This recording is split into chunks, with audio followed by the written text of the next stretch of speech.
Before we get started, I'd like to recognize some special guests that we have with us here this evening. And I'd like to begin with President Reagan's ambassador to the Court of St. James, Charles Price, and his wife, Carol. Ambassador, great to have you here.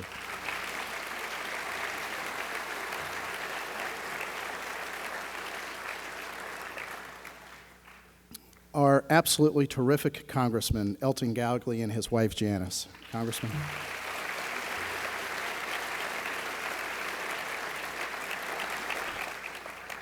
Our Ventura County Sheriff, Bob Brooks, who is retiring after many years of helping this library. Bob.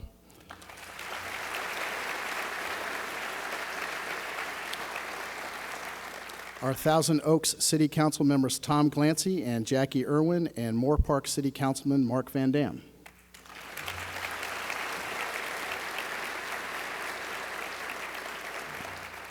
This one I love, the 1960 Olympic decathlon gold medalist Rafer Johnson and his wife Betty.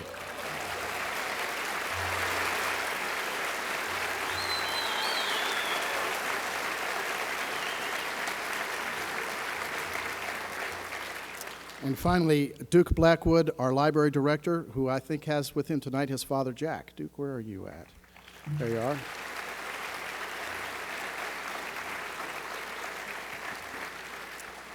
Finally, on behalf of our Board of Trustees and the supporters of the Reagan Foundation, I want to thank General Electric for its outstanding support of our mission.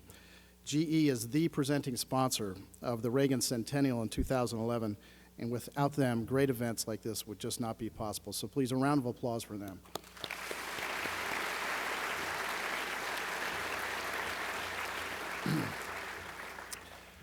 For tonight's introduction of our special guest, I would like to turn to the dictionary and provide you with a definition of 3 words that I find most appropriate in presenting to you Secretary Rice. As an aside, I should begin by noting that as I was preparing this introduction, my wife told me the first word for anyone introducing someone with the stature of Secretary Rice ought to be nervous. While she is absolutely correct, I will set aside what Webster says is acute uneasiness or apprehension and persevere. No, the first word is actually honored. Webster defines honor as to regard or to treat with respect. And simply glancing at Secretary Rice's many achievements over the years, how could respect not come to mind? She has twice been ranked by Forbes as the most powerful woman in the world, and Time magazine has listed her as one of the world's most influential people 4 times. So we are indeed honored. The second word from the dictionary that comes to mind in introducing the Secretary is extraordinary. Extraordinary, among other qualities, is defined as exceptional to a very marked degree. Most certainly, there is a fit here as well. She comes to us today as an author, a political science professor at Stanford University, and a senior public policy fellow at the Hoover Institute. While at Stanford, she has been awarded 2 of their highest teaching honors. Secretary Rice, our nation's 66th Secretary of State, was the first African-American woman to serve in that position, as well as the second woman in history to serve in that role. She was the first woman to serve in the role of National Security Advisor to the President. Of particular note to us, during the Reagan administration, she served as a special assistant to the director of the chairman of the Joint Chiefs and as an arms control and foreign policy specialist. And fortunately for us, just like President Reagan, and actually during the first term of President Reagan, she switched her party registration from Democrat to Republican.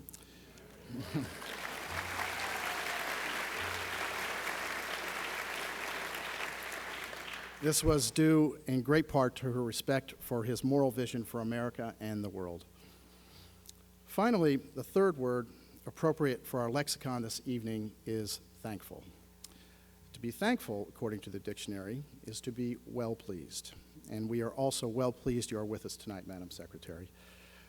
While you are here, we hope that you will have a chance to see some of the things that Mrs. Reagan and our Board of Trustees have preserved in honor of the President's memory. One object in particular is appropriate to mention this evening, and we are all particularly thankful to have it as well. Just outside of Mrs. Reagan's door in the foundation offices is this extraordinary grand piano. It was donated by master pianist and songwriter Roger Williams, who performed for President and Mrs. Reagan at the White House. It was his favorite piano, one on which he wrote and played many of his million-selling hits. I raise the topic of pianos for good reason. Some of you may know that while Secretary Rice is not a professional pianist, the New York Times has pronounced her the world's most prominent amateur musician. And this was before her most recent concert this summer accompanying Aretha Franklin. Secretary Rice,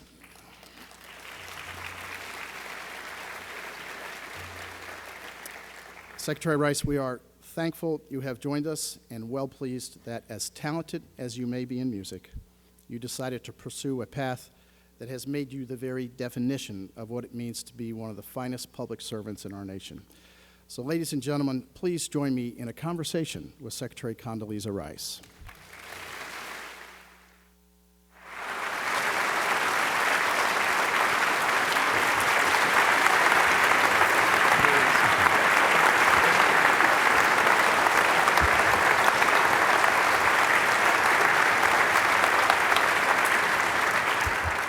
Now, it is oftentimes the case when we have distinguished visitors here that they might give a lengthy speech. It is very special to us when someone agrees, as the Secretary has, to sit for questions and answers. And what my plan is to spend a few minutes asking the Secretary questions about her book and her life, and then I'll turn it over to you in the audience, where we'd be happy to take questions from you towards the latter half of the visit. So with that, I get the first question. Secretary Rice, I think it's probably important to set the stage for our audience in that you have two books coming out. This is the first, The Extraordinary Ordinary People, yes. And then next year another will be coming out. And having read this book, I found it fascinating. Most biographies are just kind of all about me, me, me. But this one was really a tribute to your parents and to those that have supported you throughout your life. Why did you feel it appropriate to write that at this point? Well, indeed, when you're finishing 8 years and you're trying to think about and reflect on those 8 years, you have to decide what you're going to say at the end of it. And I had planned to write the obligatory Secretary of State's 8-year memoir, and in fact, I will do that. But with each implausible event over that last year or so, whether it was negotiating with Israelis and Palestinians, or standing in front of a plane that said the United States of America behind me, or going off to be the first Secretary of State to visit, of all people, Gaddafi in Libya, I decided that this was a kind of implausible story. And I myself kept asking the question that people asked me: how did you get to where you are? How did that little girl with the pigtails from Birmingham, Alabama, become Secretary of State? And I always say to people, you had to know John and Angelina Rice in order to answer that question. And so really, this is John and Angelina Rice, my parents. It's their story wrapped, my story wrapped inside of their story. And that's why I wanted to write the book, because nothing that I have done, and no one that I've become, nothing that I've become would have been possible without my extraordinary, ordinary parents. Well, you succeeded, because you certainly get that impression when you finish the first 4 or 5 chapters, absolutely. Now, you've written several books before, policy-oriented, yes. Very much in the field of international relations. How was the task for you this time to write a book that was just very introspective and very personal? Was it a much more of a chore for you to do that? Well, it was really a great joy, and in some ways a kind of literally labor of love to do it. I have always written books in which you start by doing the research and you mobilize evidence to support an argument. And I'm accustomed to working in depth with documents. Well, the first thing that I learned is that the Rices and the Rays were not great document keepers. I, with great ceremony, opened the family Bible to find that they'd entered almost nothing in it. So somehow our family didn't keep great records. And I had to then decide how I was going to deal with not just my own memories, this book is full of my own memories, but with a reconstruction of my parents' life and my grandparents' life before them. I didn't want to do a genealogy, but I did want people to know who my parents and grandparents were. And so I came upon the idea of actually spending time and interviewing people who had known them, people with whom they'd worked, people that they taught. There was one woman in particular, my mother's niece, a woman named Edith Williams, who is now 95 years old and has a memory like an iron trap. And so she gave me wonderful stories. But I loved writing it, and I found that the more that I wrote it, the more I enjoyed writing it and getting to know my parents in a whole different way. That's terrific. You know, even someone as myself or many others in this room who might have been involved in politics for many years, for us, when they hear Condoleezza Rice and they think, well, back to the beginning, they perhaps as far back as we go as, well, she must have been born and raised at Stanford. You know, Stanford was kind of to the beginning of your life, but when you read this book, it's, oh, that is so far from the truth. And what I found most remarkable is that your history is really one where you lived and experienced the moments of ground zero in terms of the civil rights movement, the desegregation movement, and all that was occurring in Birmingham, Alabama during the early 1960s. So could you just give us a glimpse of what life was like back then, because you were at the very epicenter of where civil rights was unfolding. I was born in 1954, and so you don't have to count. That means I'm 55. I'll be 56 next month, so we've disposed of that. I was not going to ask that. Yeah, I know. It would have been impolite. But the reason the book is entitled Extraordinary Ordinary People is that my parents were in many ways ordinary people. My mom was a school teacher. She taught English and later on science. As a matter of fact, one of her first students was Willie Mays. She taught at Fairfield Industrial High, and Willie Mays told me when I interviewed him, he said, oh yes, I remember your mother very well. He said, she told me, son, you're going to be a ball player. And if you need to leave class a little bit early, you go right ahead. So he remembered her fondly, Miss Ray, as he called her. But Mother was an elegant woman who loved music and loved the arts, in fact believed in the democratization of the arts. So she, in the very poor high school in which she taught in Birmingham, she brought operettas and opera to that school. She did, however, never pick up a ball or bat of any kind. As far as I can tell, her view was girls didn't do that, so she had to come to terms with my tomboy tendencies, but she was a very elegant woman. My father was also ordinary, Presbyterian minister, guidance counselor at the high school, later on a university administrator, a big man, a big imposing man who'd been a football player, whose great love was sports. And had I been born a boy, I was going to be named John. He had already bought John's football, and I was going to be an All-American linebacker. So he was a little bit unhappy, I guess, initially when he found out he had a girl. So that's who my parents were. They were ordinary people. I doubt that between them they ever made $60,000. But the extraordinary circumstance was that it was in Birmingham, Alabama, that they raised a little girl to believe that while she might not be able to have a hamburger at the Woolworth's lunch counter, which indeed you could not in Birmingham, she could be President of the United States if she wanted to be. And this little community of Titusville, which was a little black enclave, middle-class black enclave in Birmingham, all of the kids were raised to believe that. That despite the fact that this was the Birmingham of complete segregation. I did not have a white classmate until we moved to Denver when I was 12. You could not go into a restaurant. You could not go into a movie theater. It wasn't as if segregation imposed upon your life every day. Most of the time, we went to our ballet lessons and our piano lessons in school, and people got married and people enjoyed their lives. But occasionally, maybe not so occasionally, segregation would intrude. I tell the story of going to see Santa Claus when I was about 5 years old. And you know the drill. You go to the department store, you sit the kids on Santa's lap, and Santa asks what the kid wants for Christmas. This particular Santa Claus, however, was holding little black children out here and putting little white children on his knee.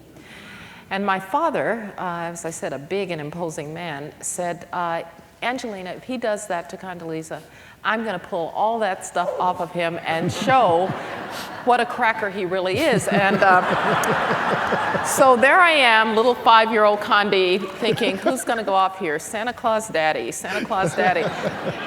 But it was what Birmingham was like. And then in 1962, 1963, what had been the humiliations, in a sense, of segregation became a great violent period.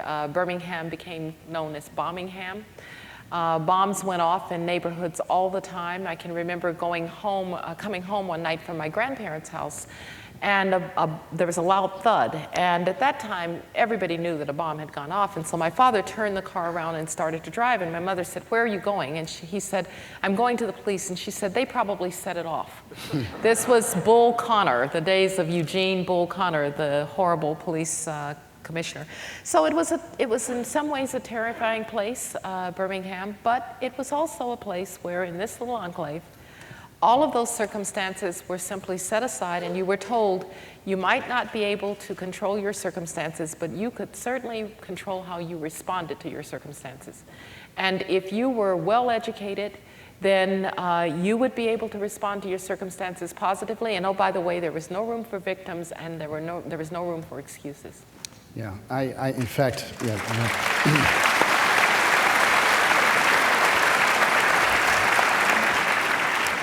In fact, I wrote down one of the quotes from your book, which I thought was just terrific, that where you say that your parents and those around them in your neighborhood had a message for all the kids, which had said, we love you and we will give you everything we can to help you succeed, but there are no excuses and there is no place for victims. Yes. Which is really a remarkable statement in the face of what was going on at that time in Birmingham.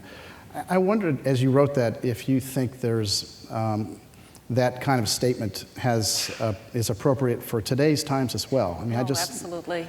Yeah, the problem with seeing yourself as a victim is that you constantly feel aggrieved by everything that is going on around you. And it's funny, the twin of aggrievement is entitlement. I'm entitled to that. You have to give that to me. I should have that. And what Birmingham instead taught its kids is that you'll have to work hard for that. In fact, they had a phrase, you'll have to be twice as good. And they didn't say it, by the way, as a matter for debate. They just sort of said it, and you internalized it. And I think it made us stronger. It made us strong in a place where we could have been beaten down. It made us have limitless horizons in a place where we could have thought nothing possible. And that same little community in Birmingham produced the man who is currently the president of the University of Maryland, Baltimore, the man who is currently the president of the University of Missouri, Kansas City, the woman who was the first black woman governor of the IMF, and by the way, a Treasury official in the Reagan administration. It produced the man who is the head of the largest trauma center in the country in Los Angeles, a woman who is a professor of medieval studies at George Mason University, and 2 Pulitzer Prize winners. Yeah. That little 7 square blocks. And so my father once said he was going to write a book called Something in the Water. It must have been something in the water. But I think it was something in the values, frankly. Yeah, agreed.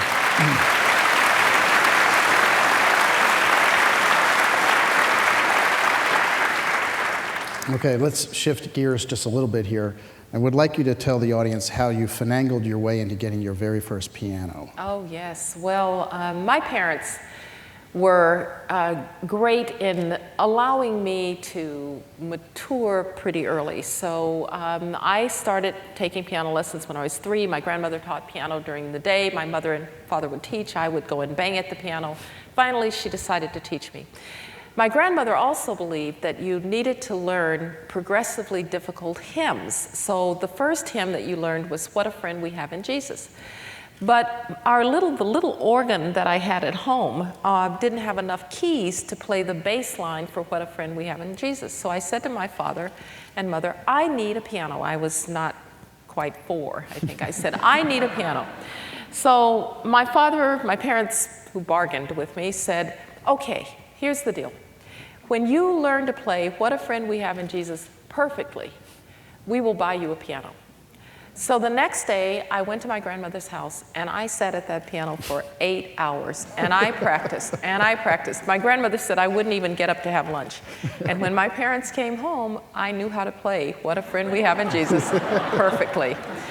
My poor parents, who did not have the money to buy a piano, went down to what was called Forbes Music Company in Birmingham and did one of those rent-to-own things. And so suddenly, at the end of the week, I had a brand new Wurlitzer piano. There you go.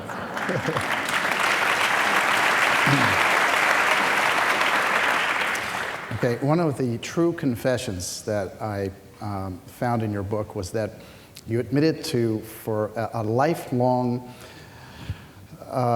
interest in procrastination. Oh, yes. You know, that you're like any good college student, and maybe even later in your career, how you just put everything off until the last minute. So what I'd like to know, is there any incident in your life where it actually caught up with you?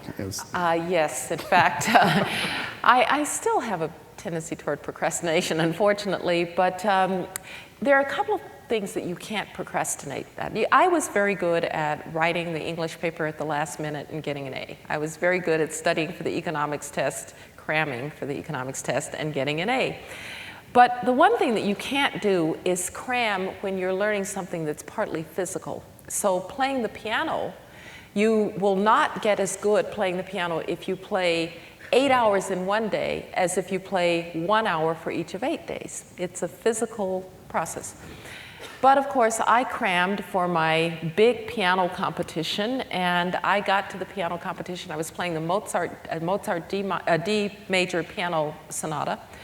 And Mozart sonatas, you start the piece with something called the exposition. You state the case, state the melody.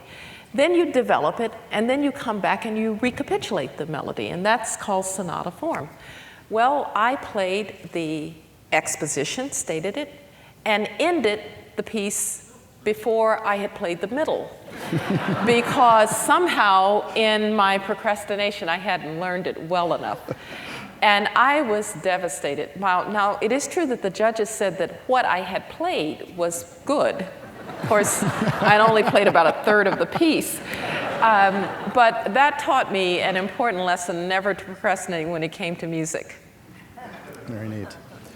I think we all inherit traits, one trait or another, from our parents. I wonder, having read a great deal about your mother and father, if there are certain traits about them that you feel translated themselves into your role as National Security Advisor, or particularly Secretary of State. Yes. You know, your parents went through some very tough challenges and they faced difficult times.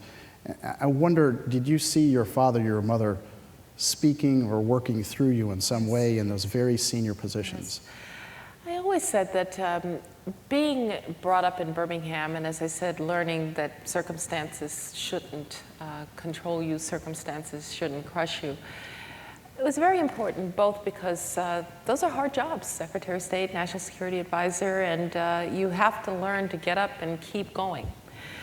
But it also convinced me that people can overcome old wounds and old difficulties. It convinced me that when you're working with young democracies and believing in freedom, that we have no right to be particularly impatient with those people, because we've been through so much. And I think my parents taught me perseverance. They taught me not to let things get you down.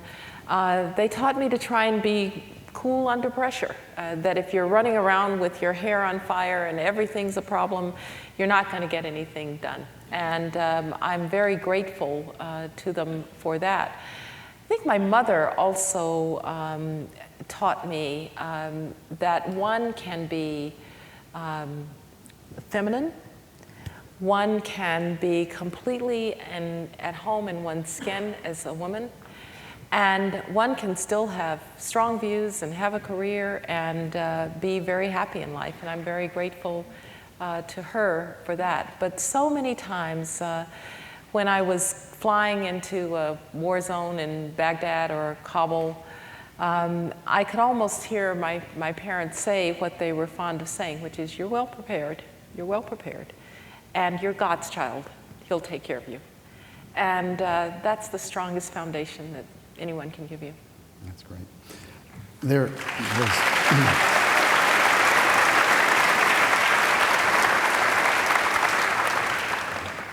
is a sad but also wonderful story in your book about how your father came to become a Republican. Yes. And I wonder if you would relate that story for Yes. us. Well, my parents went down to register to vote in Birmingham in 1952. They were courting, they weren't yet married. And my mother, who was beautiful, fair-skinned and long hair, quite beautiful. And so the poll tester, because there were poll tests for blacks, you had to pass a test in order to register to vote.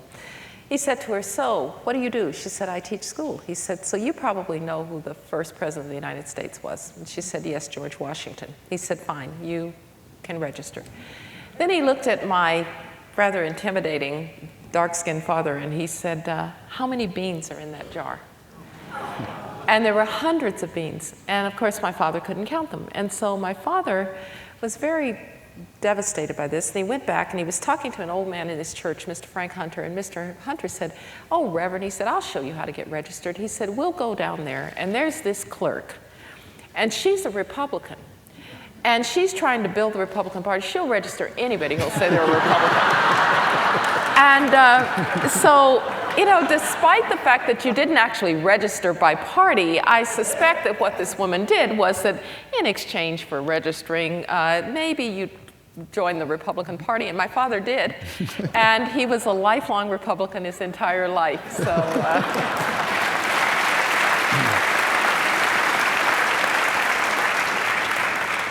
Okay, now, as we've said before, you started off as a Democrat, became a Republican, converted during the... It's fine, converted. during the Reagan administration. Yes. What was at the root of your belief that it was time to make a change and that the Republican Party was more comfortable for you? Well, in August of 1979, I went to study language in the Soviet Union. I was a Russianist, and after a couple of months, I came back. And in December of 1979, the Soviet Union invaded Afghanistan. Now, I had just been in the Soviet Union, and I had seen it for, I think, everything that it was. And President Carter said, you know, I learned more about the Soviet Union today than I've known in all my life. And then he boycotted the Olympics.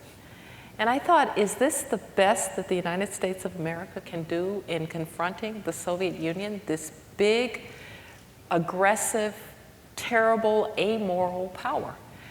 And not too long after that, President Reagan, then Governor Reagan, Ronald Reagan, was running for office, and he was talking about the Soviet Union and how he saw communism. And I thought, yeah, there's the leadership that the United States needs to confront this behemoth that is the Soviet Union. And I voted for Ronald Reagan. I then changed my party registration. I think a couple years later. I didn't think much about it. And then it was national security that brought me to the party. But of course, now, as I've said many times, I'm a proud Republican. I don't agree with everything that everybody in the party says who does. But I'm a firm believer in the power of the individual rather than the constraints of the group. I'm a firm believer in the American ideal and American values. I'm a firm believer in free markets, and that free markets and free people go hand in hand. And so I'm a dedicated Republican.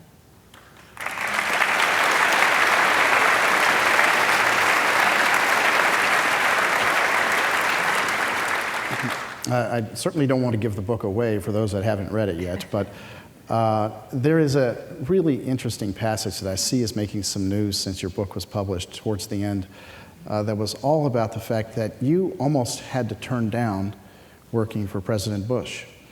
And I know it was a remarkably difficult time in your life and a difficult decision, but could you tell the audience about that? Well, I think you know how much my parents meant to me by the way I've talked about them. And I lost my mother in 1985. She finally succumbed to breast cancer 15 years after it had first struck her in 1970. I was very grateful that I was 30, not 15. But I lost my mother in 1985. My father then moved out to California because we didn't have any family in Denver, and I wanted him to be near me, and fortunately he wanted to be there. And so he remarried several years later, about 3 years later, and I was delighted. And my stepmother is a wonderful woman. He was doing relatively well, but my dad had a heart attack when he was 61. He had diabetes, he had high blood pressure, he had an athlete's body that had gone bad because of bad knees and lack of exercise, so he had a lot of health problems that whole time. But then in 2000, February of 2000, as I was ramping up with the campaign of George W. Bush, he had what doctors call an anoxic brain incident. In other words, his heart stopped and he had damage to his brain. And he recovered some, but he was from that day on wasn't at all mobile. And I knew that he understood that I had been asked to be National Security Advisor. In fact, I'll never forget that tears rolled down his eyes. And I thought to myself, I don't know if he is expressing joy that I am going to do this or despair that we're going to be separated. And I just couldn't bring myself to leave him. And so when Governor Bush offered me the national security job, I said, sure. And the next morning I called him and I said, I can't go. I can't leave my father in this condition. And he said, I'm not asking you to leave your daddy. I know how important that is to you. And of course, he himself, a great son of a great father. He said, so we'll do something. You'll come back every week or every other week to California. And I think we both knew it wasn't practical. But that was the only way that I was going to try to do it. Ironically then, and this is where the book ends, on December 24th, after Florida had been resolved, my father watched as Florida was resolved. On December 24th, my father died. And I say in the book something that I almost didn't write. The only words I almost didn't write in the book is I was never quite certain and would like to think that it isn't just one final thing that he did to make it possible for me to go on. But frankly, it would have been just like him.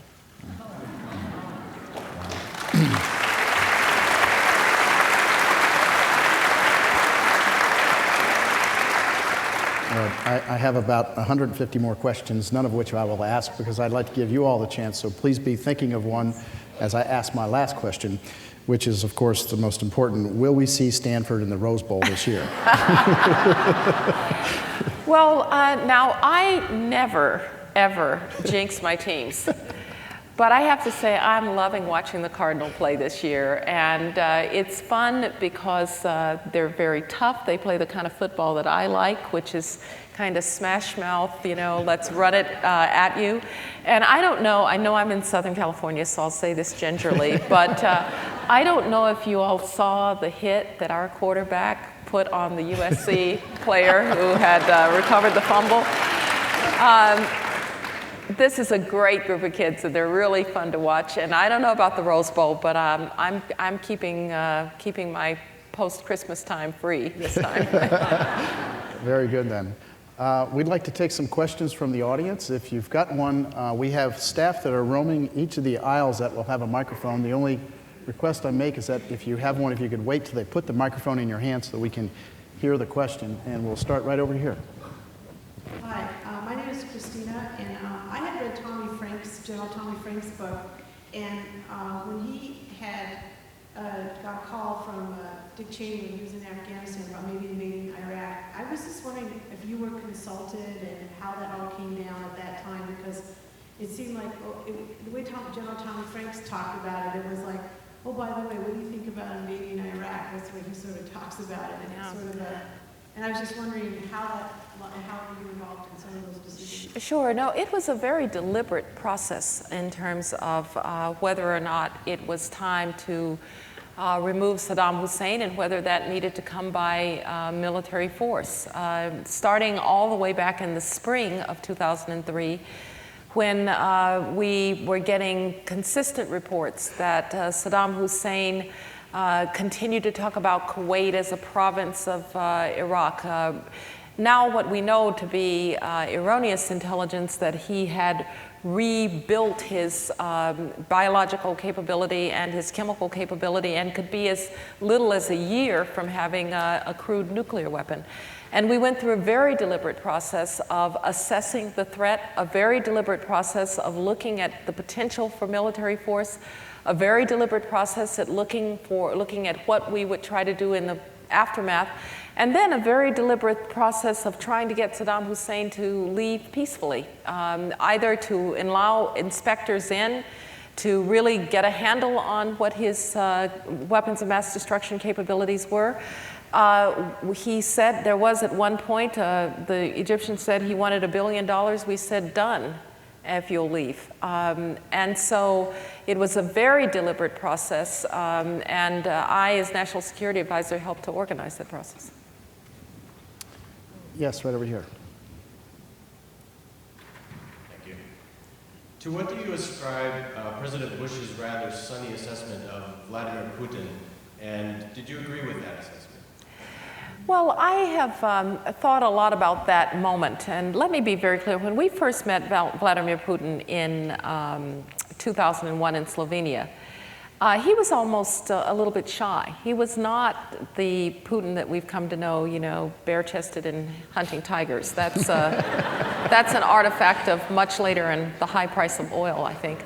But at the time, we also expected great cooperation. Now, imagine yourself, you are meeting the president of Russia for the first time. You're the president of the United States. And still to this, it's not so much now, but in 2001, before 9/11, that moment when the president of Russia and the president of the United States met was still the biggest thing on the world stage, just like it had been before with the great summits. And so you're at the press conference, you've had a pretty good conversation with Putin, who has said he would cooperate on a whole variety of things. Russia has not yet made the hard turn toward authoritarianism that it would a couple of years later. And you're asked, do you trust Vladimir Putin? Now, if you say no, this relationship's off to a really bad start. And if you say yes, then people say, well, you know, should you trust this guy? And somehow President Bush said, you know, he had, by the way, been in this conversation with him about the cross that he was wearing and so forth, and he said something about his soul. And I do remember at the moment thinking, that's going to be misinterpreted. I think he was simply trying to give an answer that says, you know, this man and I are just starting our relationship, and I'm basically going to trust him until I have some reason not to. And to be quite fair, the first year or so after 9/11, the Russians were terrific. They were one of our best allies in the war on terror. Unfortunately, by 2003, 2004, they were turning authoritarian inside, and they were starting to resent the fact that the United States had good relations with the countries on the periphery of what had been the Soviet Union and the former countries of the Warsaw Pact. But I think that's what happened in that one incident. Yes, right here. Would you consider that if, in the right circumstances, would you come back into public office? Thank you. Well, I can't imagine those circumstances. And I'll tell you, look, it's not just because I've got accustomed to reading the newspaper and thinking, oh, isn't that interesting? And realizing I don't have to do anything about what's there. So that's one of the reasons. But it's also that I was fortunate enough to be Secretary of State of this great country. And when you're the chief diplomat, you get to see your country through a whole different set of lenses. And George Shultz, who is one of my great mentors and was, of course, President Reagan's Secretary of State, told me, he said, you know, Secretary of State is the best job in government. And he was right. You get to represent the United States. You get to try to mobilize the power, both power in terms of assets and power in terms of values and beliefs of this country on behalf of what's good in the world. And it's hard for me to imagine wanting to do something after that. I do public service. I'm very involved in K-12 education issues. I'm involved with the Boys and Girls Clubs. I've written in the book that because of my own upbringing and the very central role that education played in my father and grandfather and parents as kind of educational evangelists, the issue that these days occupies me most is that I can look at your zip code and I can know whether or not you're going to get a good education, and that's really, really a crime. And so I think I'll probably do public service in those ways instead. Yes, over here. I actually have two questions. One is, why did Stanford have to humiliate UCLA when you guys came out? My question is, the blending of the old war, the Cold War, with the new war, the war on terror, it seems that Russia is becoming more and more of a pest to the United States. You know, they're going into Venezuela now, with Iran, and the sanctions. How, if you were Secretary of State, what would you advise us to do at this point? Yeah. You know, the Russian relationship is complicated, and it's made more complicated by all that they're going through internally. We, in the early 90s, we all thought, this is great, the Soviet Union's collapsed, Russia's on its way to democracy, we all loved Boris Yeltsin, he was kind of a big bear of a guy, and we saw the flowering of democracy and capitalism in Russia. But the Russian people, actually, I went there a lot in the 90s, saw it as a period of humiliation, deprivation, and chaos. You could walk down Tverskaya, the main street of Moscow, and see men with machine guns protecting these oligarchs. You could walk along the old Arabata kind of market street and see old ladies trying to sell a teacup because their pension had collapsed. And so Vladimir Putin comes to power. He says, I'll give you respect, I'll give you prosperity, and I'll give you order. And now, instead of just stopping at that, you know, there really was chaos in the 90s. But instead of stopping at that point that we kind of call the controlled chaos that we call democracy, it swung through to authoritarianism.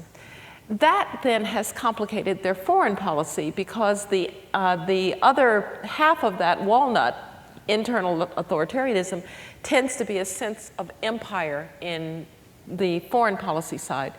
Now, to be fair to the Russians, on most global issues, they were cooperative right up until the end for us, whether it was the Middle East or even Iran, where they signed on to sanctions. China was much more a problem on sanctions than the Russians by the end.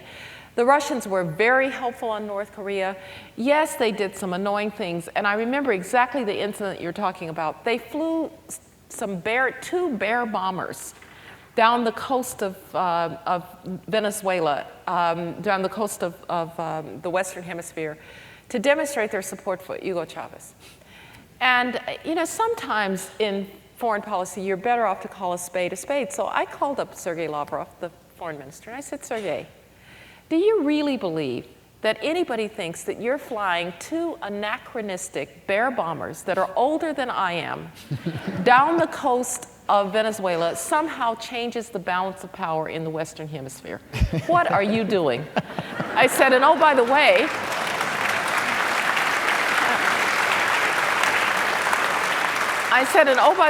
I've talked to the Defense Department, and we are prepared to stand by and do search and rescue because they're so old they're going to drop out of the sky. And so, to a certain extent, when they did annoying things, you just had to call them annoying things. But I do think that where we got into trouble with Russia, and people continue to, is when you're talking about the periphery. When you're talking about countries that are now independent that used to be part of the Soviet Union, Georgia, the Central Asian countries, particularly Ukraine, which is like the right arm of Slavdom. That's where Slavdom was founded.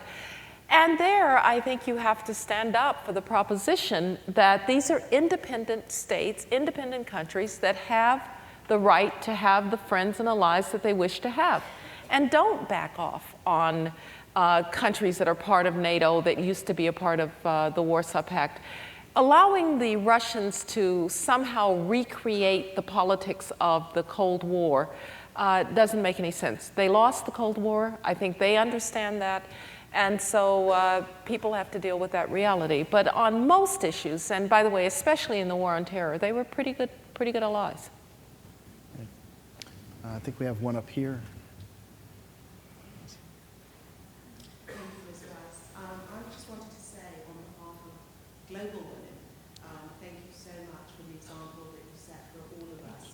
Not in America, as you can probably hear, but I just remember those years when you were up there on the global stage. It was such an inspiration. Thank you. You just signed for me a book for my 14-year-old daughter, taking it back to the memoir of your family. She said to me after you signed the book, I called her and told her, and she said, well, what would she say to me, Mummy, and is she nice? Oh. What do you say to the 14-year-olds growing up today who now believe, because of women like you who stood up and who have stood up for who you are and for what's right, that we can completely influence the world? What would you say to Danielle? Well, thank you. Well, I would say to Danielle and her friends, first of all, over the next several years, find what it is that you love to do. Find what it is that you're passionate about. And if you are fortunate, you'll be passionate about something that you're also good at doing. And I would say to Danielle that she may find that if she doesn't find her passion, that it will find her, like my passion found me. I started out life to be a concert pianist. I had played piano from age 3. I was going to be a concert pianist. And then I went off to college, majored in music. And at the end of my sophomore year, I went to the Aspen Music Festival School, where they have a lot of prodigies. And I met 12-year-olds who could play from sight what it had taken me all year to learn. I thought, I'm about to end up teaching 13-year-olds to murder Beethoven, or maybe playing at Nordstrom, but I'm not going to play Carnegie Hall. And so now I'm saying to Danielle's mother, I went home and I had that conversation with my parents. Mom and Dad, I'm changing my major. What are you changing your major to, dear? I don't know. You don't know what you want to do with your life. That's right, it's my life. That's right, it's our money. Find a major. And fortunately for me, I wandered into a course in international politics taught by a Soviet specialist named Joseph Korbel, who was Madeleine Albright's father, by the way. And Joseph Korbel opened up this world to me of Russia and international things and diplomacy. And so I would say to Danielle, there was no earthly reason that a black girl from Birmingham, Alabama should have become a Soviet specialist. But I loved doing it.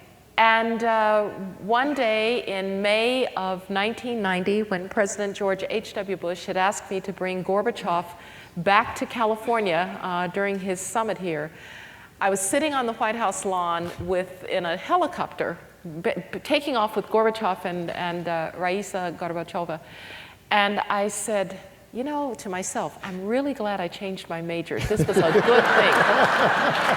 And so I would say to Danielle, do not let anybody define what you're going to be and what's going to interest you. Even if it looks like something that you shouldn't be interested in because you are fill in the blank, black, female, Hispanic, don't go there. Do what interests you, do what you're passionate about.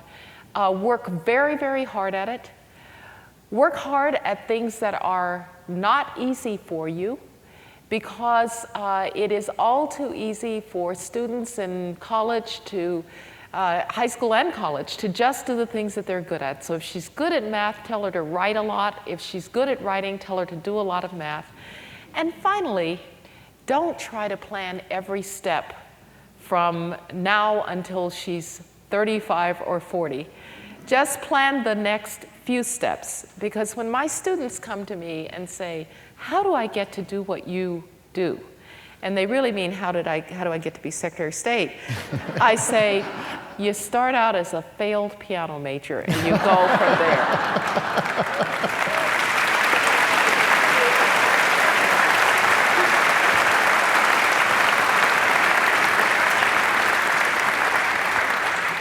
We have time for a few more questions. We'll go over here. Madam Secretary, if you could bring to mind your father's favorite sermon, where would it go and in what direction would he preach? Yes. My dad was a theologian. He had been to divinity school, but he was one of those theologians who liked to stir the pot. And so his favorite sermons, and those I do have the outlines for. My father, like his father, never wrote out a text. He was a great extemporaneous speaker. But his favorite sermons were about the time during the run up to Christ's crucifixion and the immediate time after, during the period just before the resurrection and even after the resurrection, when the disciples, these very human men who had given up everything and followed Christ in his ministry for the 3+ years, suddenly realized that he could be killed like a common criminal.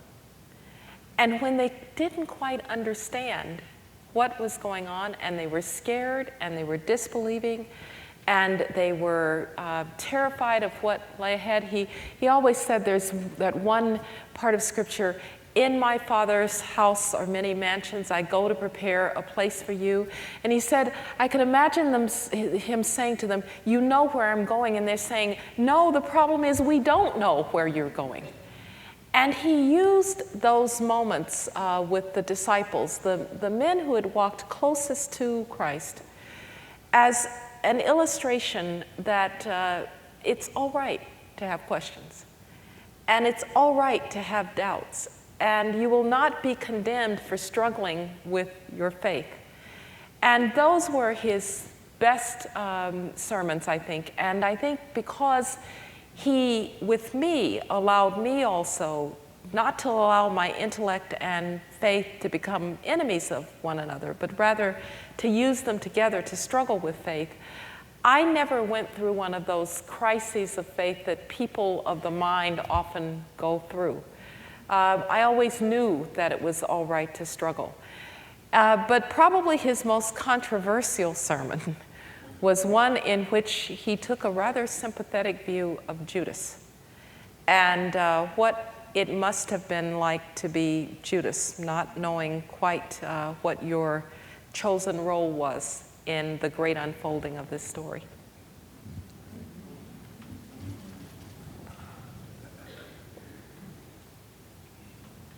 Yes. What do you feel was your greatest accomplishment as National Security Advisor and also as Secretary of State? Yes. Well, I'm a great believer that history has a long arc, and things that look great right now may look not very good in retrospect, and vice versa. And so I think that we will not know for some time, given the big historical events that we were dealing with, what really turned out to be the greatest accomplishments. But I will tell you that I hope that when our administration is remembered, we will be remembered for having stood for the proposition that no man, woman, or child should have to live in tyranny.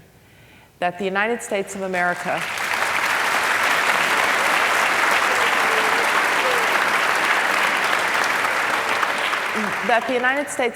was willing to stand for the proposition that every human being wants and deserves the benefits and the pleasures of freedom. America has been at its best when it leads from power and principle. I mean, one of the great things about President Reagan was that he was not afraid to exercise American power, but he did it on behalf of American principles. And it was because he stood so strong for those principles that things that we never dreamed might happen actually did. You know, I know that there are people who thought that President Bush, George W. Bush, and I was said to be, we were idealist. We were idealistic, people said. We weren't realist. Well, you know, an idealist is just an optimist who believes that what ought to be might actually come to pass and isn't prepared to accept the world as it is, but recognizes that you can work for the world to be as it ought to be. And in that sense, I think that President Reagan was very much the same way. So the United States, it's true, had struggled for 40 years with communism. A lot of really good decisions were taken in 47 and 48 and 49 by people like Harry Truman. But I'm quite convinced that had we not led from principle, the Soviet Union would not have collapsed, communism would not have ended. And if we continue to lead from principle and the belief that men, women, and children deserve not to live in tyranny, we're going to defeat this latest threat, too, of terrorism and Islamic extremism, because ultimately what defeats ideologies of hatred and ideologies of oppression is to confront them with the realities of freedom.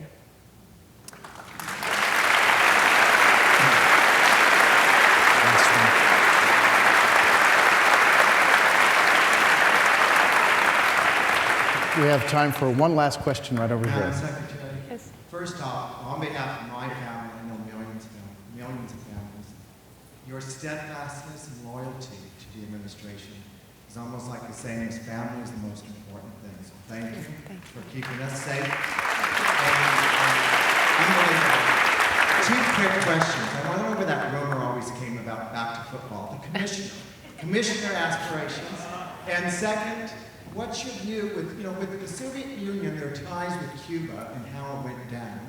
Now we have the new regime change in North Korea and the ties to China. What's your perception on that? First, I want to hear the football question. Well, let me reverse them. Let me start with North Korea and China. Look, North Korea deserves the title hermit kingdom. This is the most isolated place in the world. I remember we were having a National Security Council meeting once and somebody said, we have to get the North Koreans to tell the truth. And I thought, these are people who tell their people North Korea is paradise and South Korea is a prison camp. They're not acquainted with the truth. And this was really a problem. Now, the Chinese were actually very helpful through the six-party talks in trying to help us deal with the North Korean nuclear threat. And I think they need to be given a lot of credit for the way that we work together on that. When it comes to the regime, though, and what might happen there, China worries about stability above all else in that region. And they worry about a flood of North Korean refugees, and they worry about a collapse of the regime. We always tried to get them to see that, in fact, that regime is eventually going to collapse one way or another, and it would be better to start opening it up and starting to create conditions in which perhaps there's a peaceful collapse of it, because it's going to collapse. But that's the problem for the Chinese. But I think through the six-party talks, the framework, it's still possible to manage the North Korean problem with China, Japan, South Korea, the United States, and Russia together at the table. And that machinery is still there. Now as to the commissioner's job in football. I think I mentioned in my opening remarks, my parents had a bet. The boy was going to be named John. He was going to have a football. He was going to be an All-American linebacker. My mother got to name the girl, Condoleezza, after an Italian musical term meaning with sweetness. So that was but I was an only child. So it was music with my mom, and it was sports with my father, particularly football. And our team was the Cleveland Browns, because they were the team we got on TV every Sunday with Jim Brown and Paul Brown, and we didn't have any teams in Birmingham, Alabama. And I'm still a Cleveland Browns fan. You might notice they've only lost 5 games. They've played 6, but that's all right. Things are going to get better. And so I was a huge football fan, and my dad and I would watch football. We'd go down to the drugstore just before the season. We'd buy Street and Smith's Pro Football Report, and we'd go over it in great detail. So I was born to this. So people would ask me, well, what's your dream job? You've been National Security Advisor, Secretary of State. What's your dream job? I'd say NFL commissioner. And I was only half joking. However, shortly after we left, Roger Goodell nicely invited me to address the owners at their annual meeting. And he introduced me as the woman who might have had his job, but I was Secretary of State when it came up and I wasn't available. And I said to him what is absolutely true. I said, you know, Roger, when I was struggling with the Iranians and the Russians every day, your job looked pretty good. But from Northern California and Stanford, your job doesn't look so good anymore. And so I think I will leave it to our very fine commissioner of the NFL, Roger Goodell, and I'll be a fan.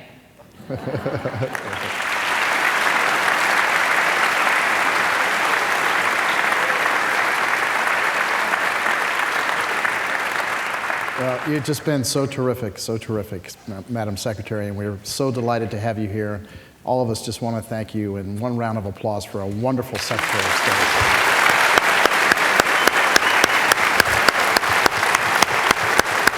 Just terrific, just terrific.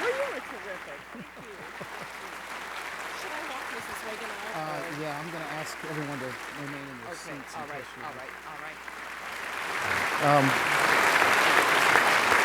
If you could kindly do us one favor, if everyone could just remain in your place until Mrs. Reagan has escorted out of the hall, we would greatly appreciate it. Thank you so much for coming.